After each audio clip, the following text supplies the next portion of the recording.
everybody to the latest in our series of London interviews, just ahead of London International Shipping Week. We're only a couple of weeks away and things are starting to hot up, which is really, really exciting. A lot of events going on the calendar. And just to the listeners, really, keep going over to LISW25, going onto the events calendar, seeing what is available there. There's an awful lot of good stuff happening and be some very, very good networking. But today we're very, very delighted and very pleased and honoured to have Rob Mortimer, who is CEO of Fuelre4m.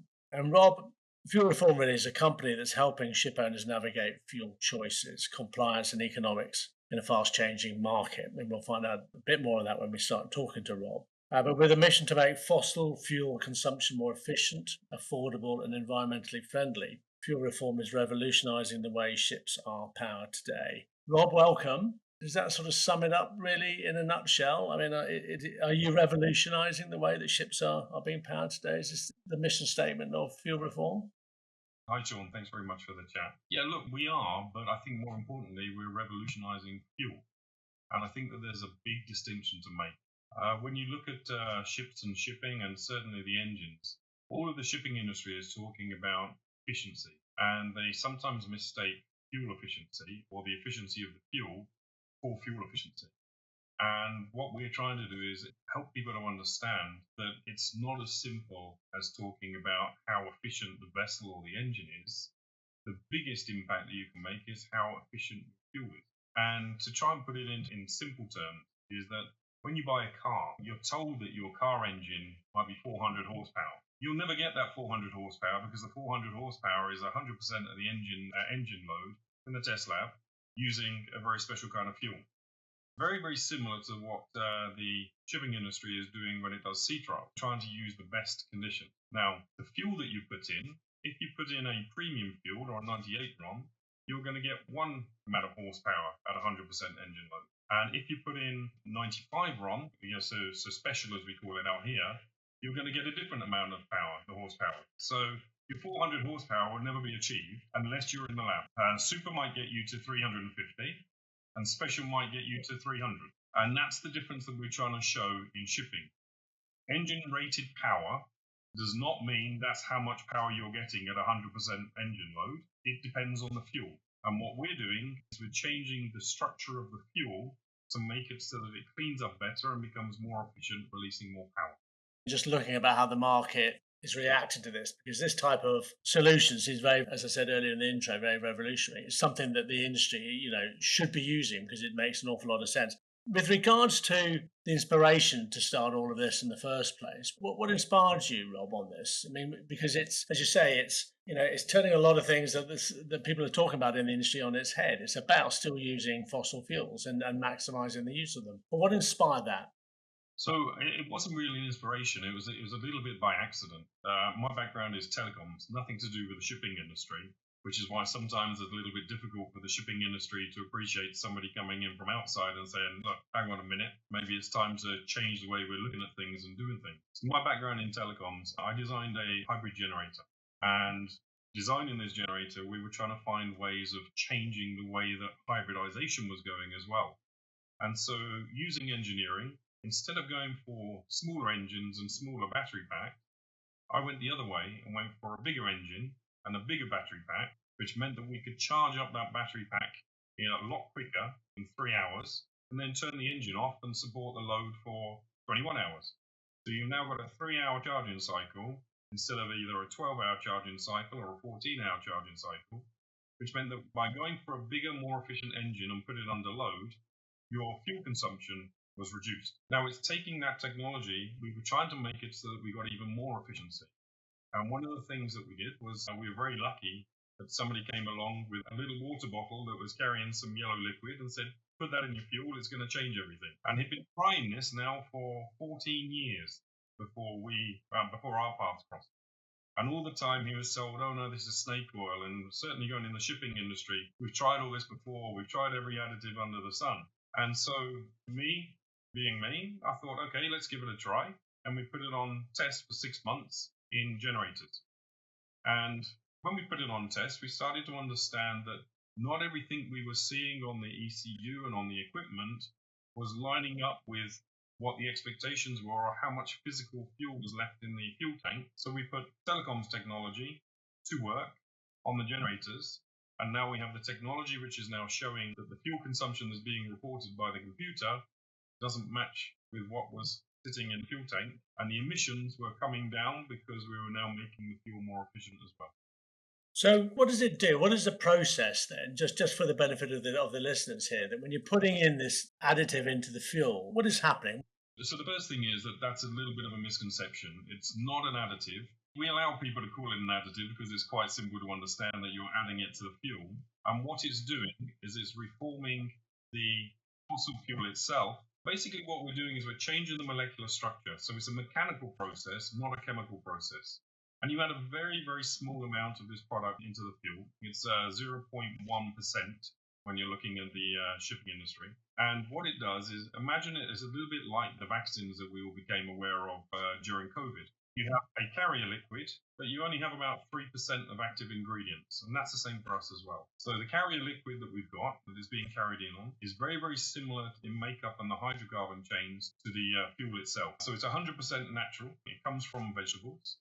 And what we use that carrier for is it goes in and allows the active ingredients to start to work on the fuel itself. And all we're doing is we're reforming the molecular structure to allow the large drops of fuel to break down into many, many smaller drops. And it's as simple as that. Now, the shipping industry knows that we should be doing this anyway, because that's why you have from your bunker tank, you go to settling tank.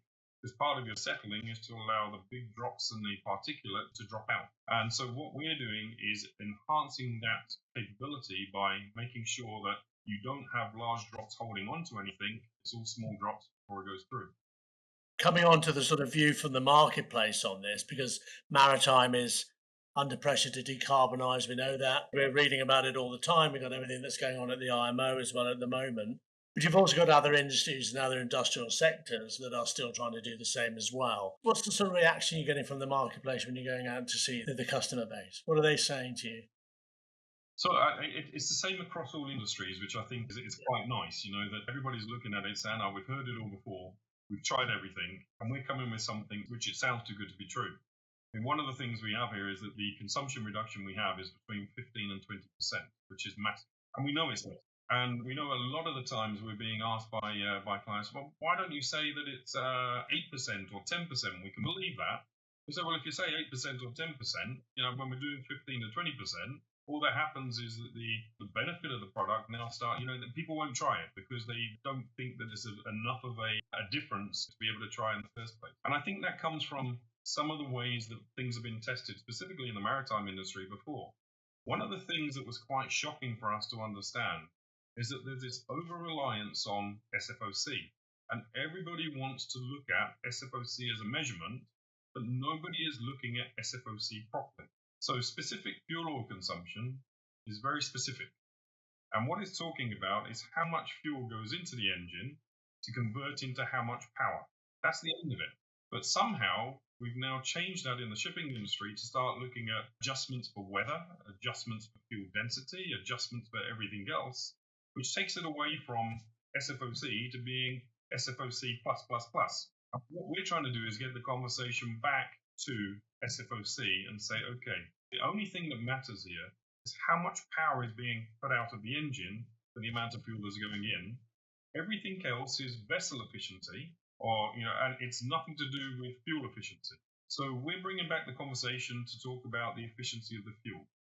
Now, unfortunately, there's a big disconnect between the boardroom, between the financial side of things, and then the technical side. And this is because, when you're looking at a ship, each individual ship is like an individual character as well. So you have different fuel systems, different SFOCs, engines, and that becomes almost like a small community where you're relying on the technical skills of the crew that you have on board, but quite often they haven't been updated on what's coming through on technology and fuel technology. And one of those things that we have seen is that there's a lot of vessels now that are starting to fit torque meters, shaft power meters. But they think that the shaft power meter is now the holy grail and it's going to tell them how their vessel is doing in terms of fuel performance, not realizing that if you're taking half of the picture, you get half of the results. And with a torque meter, the torque is telling you how much power is being put onto the shaft. So how much power the engine is delivering. but it doesn't tell you the engine load that power is being delivered at. And that is the biggest thing, that you're not seeing whether the fuel is changing the thrust of the engine rather than just measuring what the power output is. And this goes back to historical now, that we're talking about power loads as well. When you have an engine manufacturer's rated power, they will give you the power curves for the laboratory testing. The fuel changes those power curves. So if you've got a lower quality fuel, you'll never get the same power curve as if you've got the fuel on the test bed in the lab.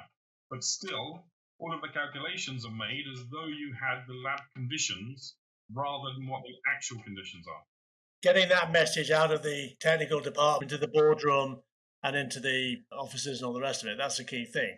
Because they're going to start to see the value of the bottom line, aren't they? Yes, and I think that's the most important thing there, is that when we go into trials, the main thing that we do is we make sure we're using technology, but also going as manual as possible as well, and making sure we have the full flow through, so that when we get the results at the other end, it can't be disputed. And I think that is one of the bigger issues that we have in the shipping industry right now, is that technology is now being deployed. But that technology that's being deployed, if you've got the wrong data coming out and being analyzed, you're going to get the wrong answer all the time. And we found this with two companies we did testing with, that when it came to the analysis that was being done, they're not doing enough to look at change. And this, so when you see change in anything, you now start to investigate what caused that change. And on 100% of the testing that we're doing, we see change between dosed fuel and undosed. And we set up our trials very, very carefully to make sure that you've got the full flow through. So we're always using exactly the same batch of fuel. Let's call it 400 metric tons. And we do 200 metric tons of saline on undosed. And then we dose it, and we start to see what happens then. Now, if you see change, any change, that needs to be investigated to understand exactly where it is, because every vessel is quite different. If you see, for example, 42% NOx reduction, but you can't see that there's fuel saving, you've got to go and investigate how that 42% NOx reduction came about, which means that you might have to look at your thrust, or you might have to look at your power, or somewhere else to see whether there's anything that has changed. So I think the message that we're trying to get across now is to the boardroom. There's enough evidence that our product works across all industries. Now what we need to do is work with the shipping industry to investigate the change and to quantify the change. And with the way that the IMO and the regulations are going around the world, you need to start investigating change. We know that there's a lot of work going into different technologies on the exterior of the vessel, or on the efficiency of the vessel themselves. That technology can't be measured unless you've got the right data output in the first place. And going back again, we saw two vessels where they had new technology fitted, and the torque meters and the SFOC numbers were not showing any change at all. And we all knew that there was something that was changing on there, but the bit that they were missing was that they weren't recalculating the thrust. Now, if you change propeller, you know that you're going to have a different thrust, otherwise there's no point putting it on there. So you can't go back to your old rated power curves and SFOC and have everything the same. You've now got to look at where that change is coming, otherwise there's no point putting something new on. So taking all of that into consideration, when you're talking with the owners and the operators, I mean, they're navigating this whole fuel landscape at the moment. Everybody's talking about alternative fuels. Here you've got a solution to carbon, to fossil fuels here. This is helping them navigate that whole dilemma they're facing as an industry. What's your sort of viewpoint on it, with the way that the whole transitional fuel debate is going versus fossil fuels, what have you? Bearing in mind the technology that is there, that is starting to be implemented, you're seeing the results, you're seeing all the benefits. What's your take on it all, Rob, as to how the industry should be going, or may well be going? So the first thing is, I wouldn't ever want to be a charterer or a vessel owner.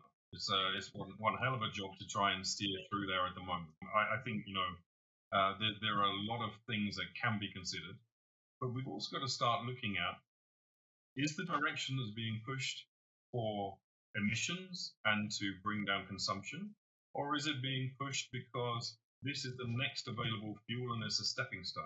And it's a little bit like battery cars, that everyone knows that battery cars aren't the end goal, or electric vehicles are not the end goal, but that's a necessary step to go to start driving towards cleaner fuels and a cleaner future. Our view is that it doesn't matter what fuel is present or coming out, every bit of fuel that we have should be optimized to burn as efficiently as possible. And that's the job right now, because we don't have those new technologies coming through. We can talk about methanol, 2.4 times as much fuel to be able to generate the same potential energy. We don't know what the actual energy is, and nobody's actually doing any testing to measure what the actual power of that fuel is live in vessels. We talk about ammonia, 4 times as much fuel, and look at all the safety considerations that we've got there. Now, these are all advancements that need to come through. They're very necessary, but they're not going to come through in time enough to make the difference to stop people losing a lot of money on the emissions and on the decarbonisation side. My personal view is, I can't understand for the life of me why we're allowing an organisation to now start taxing the air that we breathe as well, which is essentially what is going on. And it needs to change from that to let's get back to what the job is of reducing consumption of every fuel. So let's talk about efficiency, vessel efficiency, fuel efficiency, and efficiency of the fuel. That argument, is it a difficult argument to get across to the industry? It's a very fragmented industry. And we're just talking about shipping here rather than other industrial sectors that are crying out for your solution as well. But it's a very fragmented shipping industry. Is it a tough argument to get across? Yeah, so sometimes we think it's absolutely impossible. But then you get some breakthroughs, and one of the breakthroughs, we're doing some very significant lab testing with the University of Athens in maritime there. So we're taking engines and we're doing lab testing where we've got dynamometers and all kinds of things hooked up. And hopefully with those results, then we should be able to start showing people that change is there. That helps the argument, but it doesn't make it so that we're winning the argument, because then it goes back to when we're looking at implementing this, the first thing we're asked by vessel owners or operators, what vessels have you got this in? Now, we do have a list, but most of the operators want to stay a little bit quiet and try and take first mover advantage and everything else. On the other side of that, we have most of them saying, okay, unless you've got class approvals, or if you need to have an engine manufacturer's approval. Now, you don't technically need engine manufacturer's approvals because we don't change the fuel. So the quality of the fuel that you've got should be enough to get you through. But a lot of external, people are a little bit reluctant to put something in, even if we come back with the full test report showing that it's still compliant fuel. There's been enough work done over the years to make people nervous about putting that fuel into a multi-million engine. So there are some challenges. But I think the two things that are going to carry through are getting the messages across to the boardroom that we are reducing the emissions. You can measure that. And we're doing it while you save money. And our guarantee, we came up with a net zero cost guarantee, which also backs that up as well, which has been designed to make sure that all throughout operations, if you're using our product, it will never cost you anything additional to use. So any savings you got are yours. The way that we can do that is we say, okay, let's look at the cost of the fuel that you're combusting or that you're using. Let's look at, once you've dosed that, how many metric tons there are that you've saved. And the cost of our product will always be less than the fuel saved. Otherwise, we refund you the difference. And there's a legal agreement that goes into place to make sure. So our unique selling point, if you like, is that we will never cost you any extra to use our product. Building all that in, did you see a sort of change in the attitude, the mindset change within the shipping industry to look at solutions linked to current fossil fuels rather than treading that uncertain route of the alternative fuels and what do we do and what do we heavily invest in and all the rest of it? It might be better if we're getting good results from solutions like fuel reform. Let's stick with what we've got because it is the right way forward. Are you seeing a bit of a mindset change, a bit of a sort of attitude change towards that? Yes, we are, and I expected that mindset change to come September of last year when we started seeing some of the regulations coming into force. It didn't quite start coming through until, dare I say it, Trump was elected in the US, and there was a big shift back to, there was a realization that the renewables were not going to get us to the point we needed. And there was a shift back to fossil fuels. Now, we can all read between the lines, and we can see that that was good for the US to go back to fossil fuels to make it, where they're having difficulty competing on renewables. But there was also another very interesting statistic at that time that was coming out. And one of the statistics was that 20% of energy now is coming from renewables. We're talking about capacity. We're not actually talking about the amount that's been delivered. We're talking about capacity. So 20% of the global was coming from renewables. Make a 10% change, so adding on another 2% would have cost billions to the world. Now, when you consider that our fossil fuel consumption, energy consumption, went up 14% in the same year, you could never achieve the additional power that we're using to be able to get, like, if you're doing it through renewables, an extra 2% is not going to get you to the 14% additional power using. Now, what we look at is on the other side of that. So 60% of the power in the world was still coming from fossil fuels.